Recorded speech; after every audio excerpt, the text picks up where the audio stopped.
안녕하세요. 저는 순천에 지금 살고 있고, 저는 아동 심리치료 전공했고, 놀이치료사로 일을 하고 있는데, 정신분석에 대해서 알고 싶어서 이렇게 수강하게 되었습니다. 잘 부탁드립니다. 감사합니다.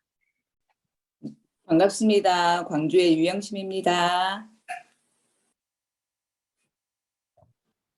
네, 반갑습니다. 네, 감사합니다. 환영합니다. 감사합니다. 네, 반갑습니다. 저는 충남 청양의 손대형이라고 합니다. 네, 반갑습니다. 감사합니다. 네, 반갑습니다.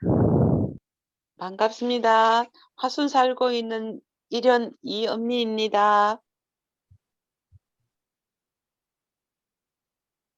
네, 여러분들 반갑습니다. 이 밖에도 많은 사람들에게 분리의 극복을 나타내는 또 다른 요인들이 있다. 자기 자신의 개인 생활, 자신의 희망과 불안을 말하는 것, 자신의 어린아이 같은 유치한 면을 보이는 것, 세계에 대해 공통된 관심을 확립하는 것, 이 모든 일은 분리를 극복하는 것으로 받아들여진다. 자신의 분노, 증오, 그리고 자제심의 완전한 결여를 드러내는 것도 친밀감으로 여겨진다. 이것은 흔히 부부가 서로에 대해 갖고 있는 변태적인 매력, 이 부분은 잠자리에 들었거나 서로에게 증오와 분노를 발산할 때만 친밀하다는 것을 설명해 줄 것이다. 그러나 이러한 모든 형태의 친밀감은 시간이 지남에 따라 점점 희박해지는 경향이 있다. 사람들은 누구나가 친밀감을 원하고, 친밀감은 어떤 면에서 정신분석적인 측면에서 본다면 어떤 대상과 융합하고 싶은 욕구, 대상과 하나가 되고 싶은 욕구가 근원에 깔려 있다고 보이는데, 보통 사람들은 대상과의 분리를 우선 신체적인 분리로 느끼기 때문에 신체적인 결합이 분리 상태의 극복을 의미한다. 이제 이렇게 일반적으로 가장 쉽게 사람들이 그 외로움을 자기 혼자 있는 것으로부터의 벗어나는 것, 외로움에서 벗어나고 분리되어 있음으로부터 어떤 융합을 꾀하는데 가장 상식적인 것이 성적 결합이죠. 자기와 대상이 하나가 되는 이런 체험들인데, 그래서 신체적인 분리로부터 그 분리 상태를 극복하는 이런 과정을 성적 교섭으로 생각할 수 있는데, 그 이외에도 사실은 그것은 하나의 모습이고, 우리가 피지컬에 그렇게 이해를 일반 상식적으로 얘기를 하지만 분리 상태로부터 벗어나려고 하는 우리의 무의식적인 몸부림은 여러 모습으로 드러나죠. 여기서 자신의 희망과 불안을 털어놓고 누군가가 그 얘기를 들어주는 것, 그리고 자기 아주 유치한 모습을 가까운 사람한테 보이죠. 친하면 친할수록 자기의 그냥 숨김없이 자기 충동도 드러내고 여러 원초적인 정서도 드러내는 이런 것을 누군가가 받아준다고 한다면 그걸 굉장히 친밀함으로 가져오고, 그리고 어떤 세상에 대한 얘기를 하더라도 자기하고 공감해주는 어떤 대상이 있으면 신나서 자기 얘기를 하기도 하고, 그 이제 임상적으로 많은 경우에 자기의 분노나 증오, 그리고 자기 충동대로 행동하는 그 모습까지 자꾸 드러내는데도 그걸 누군가가 수용해주면 그 대상을 친밀하게 느낀다. 이제 이런 여러 모습에, 그리고 우리가 외로움이나 분리로부터 벗어나고 싶어하는 여러 몸짓 중에 하나가 의식적이건 무의식적이건 단순하게 성적인 결합뿐만이 아니고 여러 모습으로 드러난다고 우리가 보는 것이 굉장히 중요하죠. 그래서 성적인 만족이 꼭 융합의 경험이라고 등식화하기는 어렵죠. 그 융합의 방식 중에 하나인데, 그 이외에 우리는 심리적으로는 여러 다양한 방면에서 누군가가 한 몸처럼 느끼는 것, 융합의 체험, 어떤 공생의 체험, 이런 심바이오시스를 느끼고 싶어하는 많은 경우들이 있어요. 그래서 임상에서 보면은 친구들 중에 계속 아주 중학교 때부터 혹은 고등학교 때부터 계속 만나는 몇몇의 친구가 있는데 그 친구들을 만나면 서로 떨어지고 싶지 않고 밤새워서 얘기를 하고 심한 경우는 2박 3일 같이 얘기하면서 그 속에서 시간 가는 줄 모르고 편안해하는 이런 일들을 매년 어떤 반복하고 어떤 분들은 매달 이렇게 만나서 무슨 특별한 게 아니지만 같이 있어서 뭔가 같이 있는 것만으로 충분한 만족을 느끼. 그래서 그게 반복되는 이런 관계들이 있는데 그게 어쩌면 성숙한 사람들 간의 우정이나 이런 것하고 질이 상당히 다른 경우들이 꽤 있어요. 한국에는 그런 게 많죠. 중학교 동창회, 고등학교 동창회, 국민학교 동창. 근데 왜 그렇게 그런 동창회 모임이 잘 될까 하면 서로 퇴행하는 욕구를 충분히 채울 수 있는 장소이기 때문이죠. 서로 퇴행이 허용되는 장소라고 하는 게 매력적이라는 얘기예요. 서로 퇴행이 된다고 하는 얘기는 결국은 내가 분리되는 삶으로부터 융합되는 어떤 대상과의 융합이 허용되는 그런 공간을 우리는 무의식에 그리고 있다는 얘기죠. 그래서 겉으로 보면 성적 만족을 추구하는 것으로 보이지만 심리 저변에 있는 것은 이러한 원초적인 융합에 대한 욕구가 여러 모습으로 표현되는데 그 중에 하나일 수도 있다. 그러면 우리가 보통 사랑이라고 하는 것하고는 성질이 다를 수 있다는 것을 우리가 이해해야 되는 거죠. 그래서 아까 제가 말씀드린 대로 매달 아니면 1년에 몇 번씩 친한 친구와 꼭 같이 있지 않으면 안 될 것 같은 이런 상황 속에서 스스로 두 사람이 느끼는 그 충분한 편안함이나 만족이나 이런 것들도 우정이라는 측면보다는 의존 대상과의 융합 체험들을 계속 우리가 반복적으로 느끼고 있을 가능성이 있는데 그런 경우 임상적으로 보면 그중에 한 분이 그런 융합 상태를 벗어나서 독립된 상태로 심리 구조가 변하는 순간 상대방은 배신당했다고 느껴요. 융합 대상이 자기를 떠났다고. 그래 마치 이혼당한 것 같은 느낌들을 받아요. 우정 속에서도. 그런데 서로 심리 상태가 다르니까 이미 의존적인 대상 관계로서 머물러 있을 수 없는 한 분이 그 상태에 가게 되면 이게 이런 심바이오스 체험을 더 이상 할 수 없게 되는 이런 상황이 되는 거죠. 그런데 다행히 두 분이 다 그 심바이오스 상태를 추구하는 것에서 벗어나서 독립된 인격으로서 서로 의존하는 그래서 성숙한 의존 관계로 이렇게 가면은 그 우정이 지속되는데 계속 유아적인 융합을 꾀하는 어떤 공생 체험을 계속하고자 한다고 한다면 어느 순간까지는 이게 가능한데 어느 한 분의 성장이 일어나면서 이건 깨질 수밖에 없는 관계가 돼요. 그러면 우정이 변했다고 느끼는데 사실은 그 우정이 아니고 의존이었을 가능성이 있다. 이렇게 보여요. 그 결과 사람들은 새로운 사람, 새로운 타인과의 사랑을 추구하게 된다. 이 타인은 다시금 친밀한 사람으로 변하고 사랑에 빠지는 경험은 다시금 유쾌하고 강렬하지만 이 경험은 다시금 차츰 덜 강렬한 것이 되고 마침내 새로운 정복, 새로운 사랑을 언제나 새로운 사랑은 이전의 사랑과는 다르리라는 환상을 품고 바라게 된다. 성적 욕망의 기망적 성격은 이러한 환상에 많은 도움을 준다. 에릭 프롬이 묘사하고 있는 중에 뭔가 이질적인 단어가 나오죠. 이 경험은 다시금 새로운 더 강렬한 것이 되고 마침내 새로운 정복이라는 얘기가 나오죠. 칸퀘스트라는 얘기가 나와요. 사랑 관계는 서로가 서로를 귀하게 여기는 관계인데 여기서는 정복이라는 용어가 나오죠. 그래서 자기 욕망을 그 심바이오스 욕망을 얻기 위해서는 어떤 대상을 자기 것으로 만들어야 되잖아요. 그래서 어떤 면에서 이게 프로이디안적인 개념이 속에 숨겨져 있어요. 그리고 가부장적인 그 남성적인 어떤 개념들이 은연중에 들어가 있는 거죠. 그러니까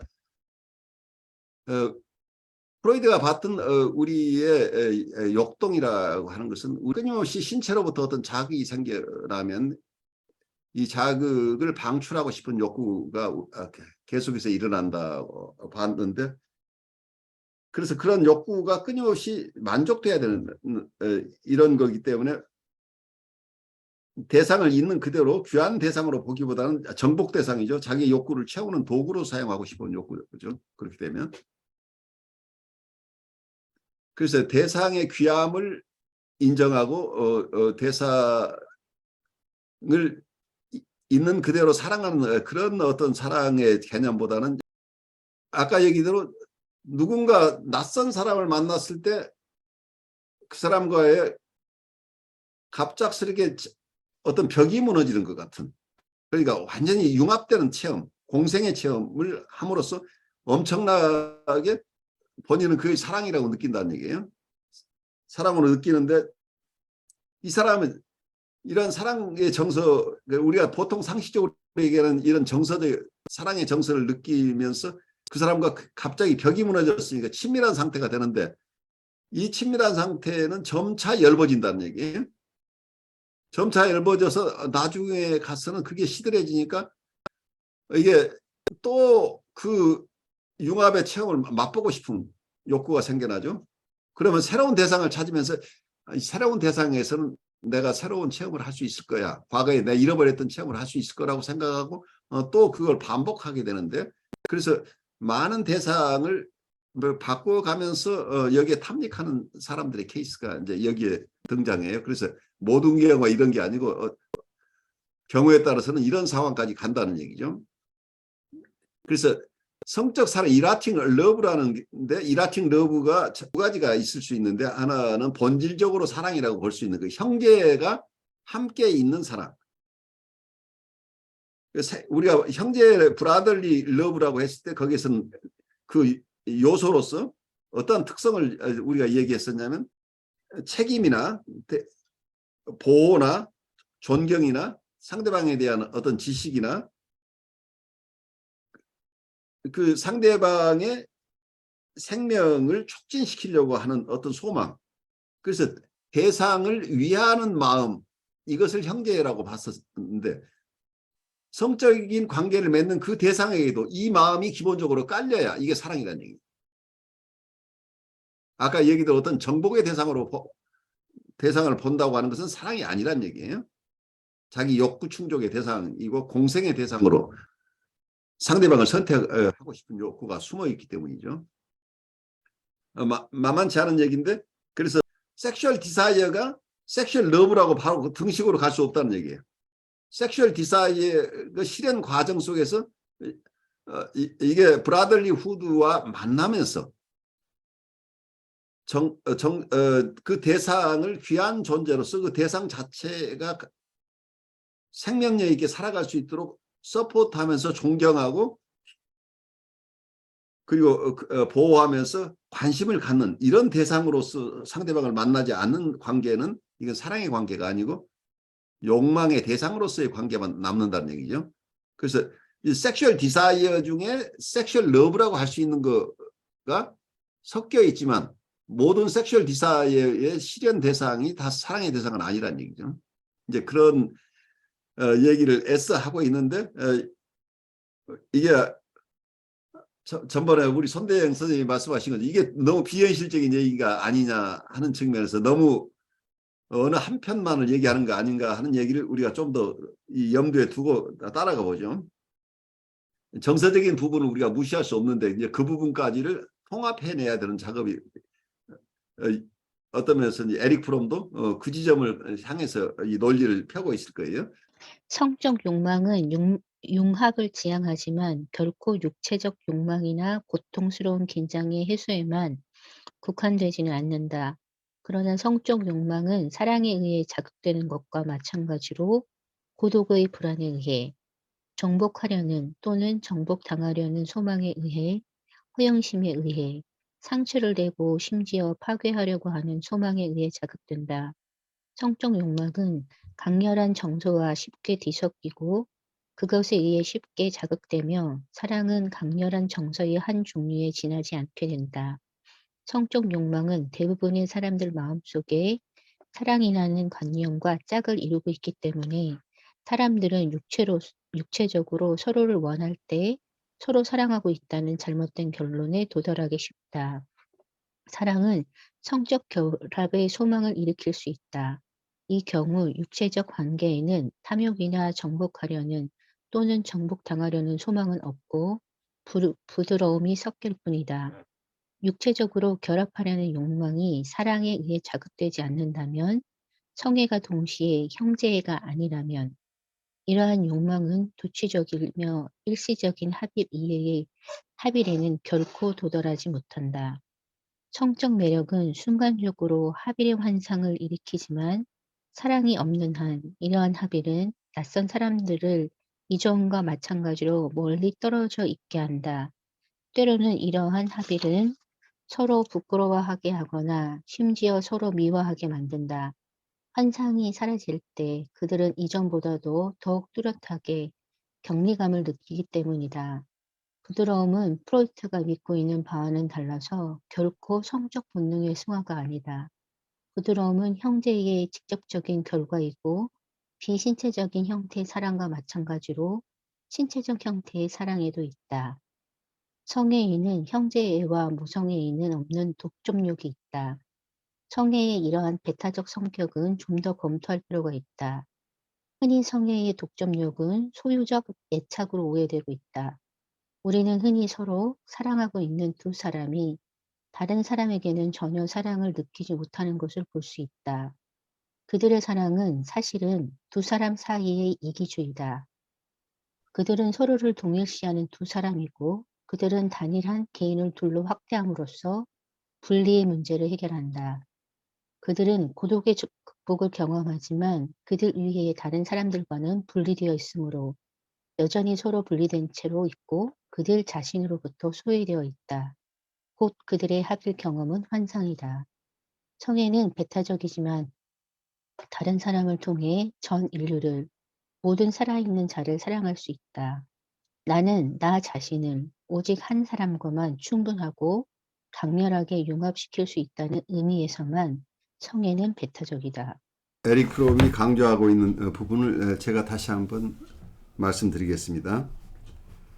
나는 나 자신을 오직 한 사람과만 충분하고 강렬하게 융합시킬 수 있다는 의미에서만 성애는 배타적이다.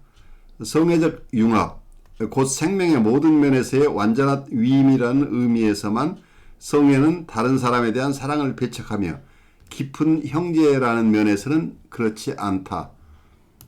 우선 제가 조금 나누고 싶은 건 그 텐더니스, 부드러움이라고 하는 것. 사랑은 텐더니스가 수반돼야 사랑이라고 보는, 부드러움이 같이 따라와야 되는데, 프로이드의 이론의 어떤 맹점은 사랑이라는 개념을 섹슈얼 디자이어의 만족과 관련해서 성의 어떤 그걸 사랑이라는 개념하고 연결시켰어요. 그래서 어떤 면에서는 부드러움이라고 하는 것도 성적 욕망이 승화된 것이다. 그래서 승화의 개념을 쓰고 있는데 결국은 섹슈얼 인스팅트로부터 온다고 보는 부분에 한계가 있는데, 이 에릭 프롬은 이 부드러움은 형제애로부터 나오는 것이다, 이렇게 보고 있어요. 브라들리 러브로부터 대상에 대한 부드러움이 나온다. 그런데 그 부드러움이 없는 성애는 형제가 결여된 성애이기 때문에 이건 사랑이라고 보기 어렵다는 얘기예요. 섹슈얼 디자이어를 야기시키는 것은 여러 정서들이 있는데, 강렬한 정서가 있으면 성적 욕동이 일어나는데, 그 중에 하나가 진정한 사랑을 느꼈을 때도 성적인 결합을 원하는 이런 동인이 생겨나는데, 성적 욕구가 생겨난다고 해서 사랑을 느끼고 있는 것은 아니라는 얘기예요. 그리고 성적 욕망이 채워지고 나서도 사랑을 느끼기보다는 더 많은 공격성과 더 이전보다 더 심한 분리를 의식하기도 하죠. 이제 이 이야기를 들으면서 이제 자연스럽게 연상이 된 것 중에 하나가 이제 어떤 이제 젊은 그 커플이 몇 년 동안 서로 매일 보지 않고는 못 견딜 정도로 죽지 못해, 아니 뭐 못 보면 죽을 것처럼 이렇게 지내다가 막상 결혼하고 나서 6개월도 안 되고 이혼했을 때 네. 저 사람들이 원하는 게 뭐였고 서로가 이게 가짜 자기 모습만 보여주다가 진짜 모습을 보고 서로 못 견뎌서 헤어졌나? 뭐 이런 생각을 좀 해봤었습니다. 그리고 또 하나는 이제 여기 에리 프롬 말대로라면 정말 성숙된 사랑이어야 되지만 제 주변 사람들이 그래서 그런가 아니면 제가 그래서 그런가 이런 성숙한 사람이 이제 제 눈에는 없어 보입니다. 그래요. 참 알 수 없어요. 여기서 궁극적으로 얘기하는 것은 자개적 사랑인가 대상 사랑인가의 이슈예요. 자개적 사랑이라고 하는 것은 결국은 자기의 필요를 충족시켜주는 대상에 대한 정서예요. 그러니까 어린아이가 초기에 엄마가 왜 좋아요? 엄마가 배고프면 밥을 주고 자기가 무서우면 자기를 안아주고 그래서 내가 필요로 하는 것을 다 공부해 주기 때문에 아이는 좋은 정서를 느끼죠. 꼭 그런 부분만은 아니지만 근데 이런 원초적인 자기애적 상태에 있을 때 이론상으로는 이렇게 얘기를 하죠. 대상을 자기 몸의 일부로 느끼기 때문에 그런 대상을 우리는 평생 원한다는 얘기예요. 자기 심리학을 주창한 코웃은 이걸 자기 대상이라고 부르죠. 셀프 오브젝트라고. 그 자기가 원하는 것을 자기 대신 다 해주는 대상을 셀프 오브젝트라고 하는 거죠. 자기가 생각만 해도 불편한 게 뭔지 알아서 다 이렇게 척척해주는 이런 융합 대상을 원한다는 얘기예요. 그래서 많은 분들이 결혼을 하면서 그런 환상을 가지고 있어요. 내 어머니 같은 사람, 내 아버지 같은 사람, 뭐 이런 부모에 대한 얘기들을 하기도 하죠. 그런데 불가피하게 우리는 그런 정서가 움직여지는 건 무의식적인 거니까. 그런데 문제는 원인은 다 이런 정서에서 오는데 이 정서 자체와 함께 그 대상을 나의 종속물로 느끼지 않고 그 대상 자체가 신비로운 대상으로 우리가 이해하고 그 사람 안에 내가 알지 못하는 것이 하나씩 계속 발견되는 대상으로서 독립된 인격으로서 이분이 귀하다고 느끼는 거. 그래서 저분이라면 내 평생을 바쳐서 사랑할 수 있는 대상이다. 이렇게 내가 평생 만나본 사람 중에 처음으로 이런 정서를 불러일으켜서 사랑하는 정서, 정말 저분이라면 내가 평생 함께 사랑을 나누고 싶다고 하는 이런 정서를 불러일으키는 사람에 대한 이 정서와 내가 필요한 것을 다 채워주는 대상이기 때문에 내가 그런 사람을 원해서 결혼도 하고 가장 조건이 좋아서 내가 필요로 하는 어떤 부에 대한 욕망, 권력에 대한 욕망, 내가 가지고 싶은 모든 것을 저 사람과 만나면 다 갖추어질 수 있는 이런 대상에 대해서 우리가 그분과 융합하고 싶은 욕구가 있다고 한다면 이게 많은 경우 이게 자기애적인 대상으로 출발을 하죠. 그래서 이게 자기애적인 상태로 아까 얘기대로 손 선생님 말씀대로 6년, 7년을 아무리 사랑을 하더라도 그 대상 자체가 내가 필요한 어떤 정서를 공급해주는 대상, 내가 외로울 때 그냥 같이 있어주는 대상, 이것만으로만 계속 이어졌다고 한다면 실제 결혼해서 사는 경우에 그 판타지만으로 살 수 없으니까 현실 속에서 둘이 항상 융합해 있는 게 아니고 남편은 밖에 나가서 사회생활에 여성분도 또 집안일도 해야 되고 이렇게 하면서 그 융합에 대한 정서가 점점 엷어지고 내가 원했던 대상은 내가 원하는 걸 다 채워주는 대상인데 실제 만나보니까 내가 원하는 것에서 3분의 1도 안 채워준다. 그래서 많은 경우 결혼하고 나서 6개월도 안 돼서 이혼 소송이 나고 저 사람이 거짓말을 해서 내가 결혼하게 됐다. 이런 컴플레인을 하는 케이스들이 얼마든지 생겨나잖아요. 그러니까 그 대상을 있는 그대로 바라보면서 그 사람의 귀한 것들, 내가 그분한테 있는 귀한 것들을 함께 교류하고 싶은 이런 정서가 배경에 깔렸다기보다는 내가 필요한 것을 채워주는 대상으로서 이게 어느 사람도 그게 순수하게 어느 한 부분만 있을 수는 없겠죠. 다 종합적인 그렇지만 가장 주된 모티베이션이 뭐냐? 모티베이션이 내가 필요한 것을 공급해주는 대상으로서 상대방을 만나서 그것이 공급되는 동안은 정말 좋은 대상이었는데 그 공급이 끊어지는 순간 사랑 대상이 아니고 미움의 대상으로 바로 돌변하는 이런 상황이 일어날 수 있는데 그렇지 않은 사람들의 케이스도 있는 거죠. 그리고 또 하나의 측면은 사랑은 이런 사랑하는 정서 플러스 커미트먼트가 있어요. 저 대상을 만나서 내가 평생 함께 인생을 살 만큼 귀한 대상이라고 느껴서 내가 내 라이프를 바쳐 내 생명을 바쳐서 저분과 함께 가고 싶다는 결심이 있어야 된다. 사랑은 결심이라는 얘기가 들어가요, 결국은. 그러니까 여기엔 자유의지의 문제가 개입되는 거죠. 내가 커미트먼트하고 헌신할, 여기서 뭐 위임이라는 얘기를 나중에 하게 되는 위임이라는 말보다는 어떤 헌신이나 약속 을 할 수 있는 대상이냐. 그러니까 자기 스스로가 그 대상의 고귀한 것을 있는 그대로 받아들이면서 그래서 이 대상 자체를 본다고 한다면 내가 내 필요를 채워주는 쪽에서만 본다면 이 사람한테는 금방 식상한다는 얘기예요. 저 사람이 가진 것, 나한테 필요한 것이 뭔가 하는 정도 가지고는 몇 개월 지나지 않아서 이분이 있는 거 다 드러나니까 신비한 게 하나도 없는데 이분의 인격을 귀하게 여기고 내가 가지고 있지 못한 귀한 것들을 가지고 있다고 하는 부분은 그것을 이해하는 사람이라고 한다면 매일매일 새롭게 또 새로운 벽이 무너지는 이런 느낌, 새로운 대상을 만나서 점점 더 친밀해지는, 그러니까 점점 장기적으로 친밀해지는 느낌이 아니고 이런 게, 그러니까 오래 가는 이런 사랑의 경험이 아니고 일시적으로 융합되는 경험 중심으로 이렇게 관계가 이루어질 때는 이게 위험하다고 보는 게 이 에릭 프롬의 견해처럼 느껴져요.